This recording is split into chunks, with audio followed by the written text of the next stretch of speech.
Opinion Congress celebration amidst ruinous rains in Bengaluru is display of rank insensitivity. Nero played the fiddle while Rome burned his old hat.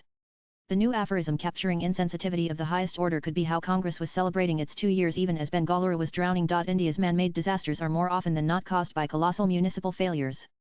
Roads develop potholes at the first hint of rain. Roads that should be built to last at least a decade, barely last a year. Politicians and road contractors combine to ensure poor quality roads so they can make their pile every year instead of every decade.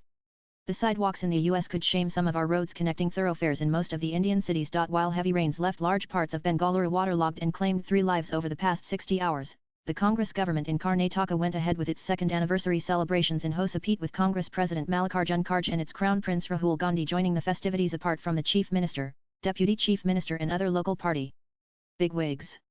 In Bengaluru, residents complained of poor drainage, unmotorable roads and delayed emergency response.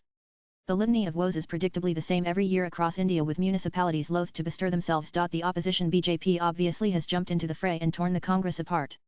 The state BJP president by Vijayendra was right and wrong. He was right when he said Congress had misplaced priorities like free bus rides to women and monthly allowances to women, blithely forgetting that the Delhi BJP adopted the same electoral template with alacrity to oust the freebie master Arvind Kejriwal.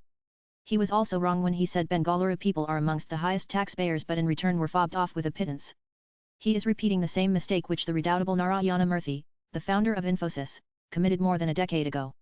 In tax matters, there is no back-shoe-back relationship in the sense the tax collected is used more to bail out the poor and not to pay back the tax-paying populace.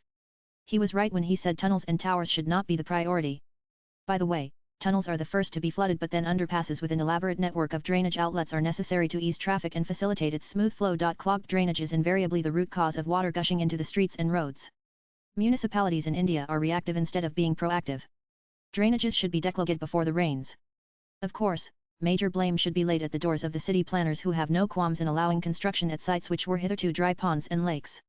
Relief and rehabilitation after every disaster, natural as well as man-made, are of course necessary but more necessary is prevention. While nature's fury cannot be stopped, Naveen Patnaik, the former chief minister of Odisha, won plaudits for heeding impending cyclone warnings and evacuating people to safety before the catastrophe struck mercilessly. Come to think of it, India's town planners and municipalities have shown spectacular apathy in providing Bijal Sadak Pani. These three are at the heart of municipal services. The central government can but provide counselling and some funds for these essentials. It is for the local governments to be in command of the situation. Nitin Gadkari takes pride in his national highways and expressways. That, mutatis mutandis, should be the template for municipalities. And Congress' insensitive celebrations for completing 2 years of rule should be the warning. Its cadres should have fanned out and given a helping hand to the municipal authorities in managing rescue efforts. The RSS, which the Congress reviles, does it purely as labor of love and duty to the nation. Chest thumping is eminently avoidable when chest beating by the affected people is simultaneously going on. Swipe left for next video. Capital budgets getting thinner by the day is the refrain and worry of economists in India. A substantial part of freebies can bankroll infrastructure projects of the municipalities and state governments. The writer is a senior columnist. His ex-account is Smirladharan.